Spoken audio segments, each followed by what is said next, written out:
রাজধানীর চাইতে বেশি ডেঙ্গু রোগী শনাক্ত হচ্ছে দেশের দক্ষিণের জেলাগুলোয়।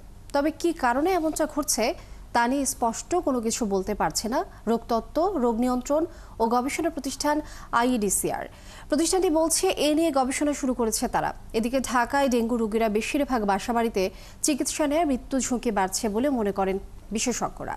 আরও জানাচ্ছেন মেহেদী হাসান। গেল 2 বছর থেকে দক্ষিণের জেলাগুলোতে বাড়তে শুরু করেছে ডেঙ্গু রোগ। এবছর আরও জেগে বসেছে ডেঙ্গু।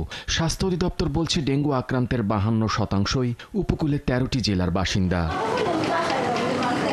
সবচেয়ে বেশি ডেঙ্গু ছড়িয়েছে বরগুনা জেলায়। 23 জুনের প্রতিবেদন অনুযায়ী এখানে আরও নতুন করে আক্রান্ত হয়েছে 73 জন। মোট আক্রান্তের সংখ্যা দাঁড়িয়েছে 2402 জনে। এখন পর্যন্ত মারা গেছেন 22 জনে।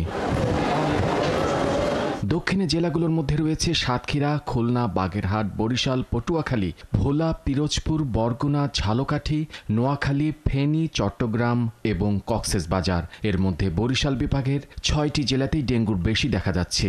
কারণটা কি? কারণ খুঁজতে মাঠে নেমেছে রোগতত্ত্ব, রোগ নিয়ন্ত্রণ ও গবেষণা ইনস্টিটিউট আইইডিসিআর।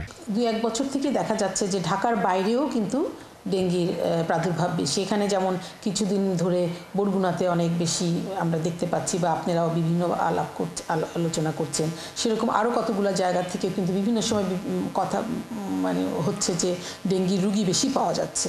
তো এই জিনিসটা এখন যেহেতু এটার কারণও এটা যে আমাদের দেশে ডেঙ্গির বাহক আছে এবং সেটা বংশবিস্তারের জন্য একটা সুন্দর পরিবেশ আছে। ডেঙ্গি ভাইরাস বাংলাদেশে আছে এবং মানুষ বাংলাদেশে আছে, সুতরাং এটা রোগের বিস্তারের জন্য কিন্তু একটা খুবই উপযুক্ত পরিবেশ। এদিকে ঢাকার হাসপাতালগুলোতেও ডেঙ্গু রোগীর ভর্তির হার কমতে শুরু করেছে। সোহরাওয়ার্দী হাসপাতালে 95% আসন খালি। একই চিত্র মহাখালী কোভিড ডেডিকেটেড হাসপাতালেও। বারবার পাতলা পায়খানা হয় বা রোগী খুব প্রচণ্ড দুর্বল হয়ে যাচ্ছে, সেরকম হয়। রোগীর প্রস্রাব কমে যায়, অথবা রোগীর কিছু ল্যাব টেস্টের মধ্যে কিছু পরীক্ষা আছে যে প্লাটলেট কাউন্ট কমে যাচ্ছে, অথবা হিমাটোক্রিট বলে একটা টার্ম আছে, সেটা বেড়ে যাচ্ছে। এরপর রোগীর সিভিয়ার পোস্টেশন, এইগুলো হলে আমরা রোগীদের বলি হাসপাতালে ভর্তি লাগবে। এই বছরে 22 জুন পর্যন্ত ডেঙ্গু শনাক্ত হয়েছে অন্তত 8000, মারা গেছে 32 জন। মেহেদী হাসান, 71, ঢাকা।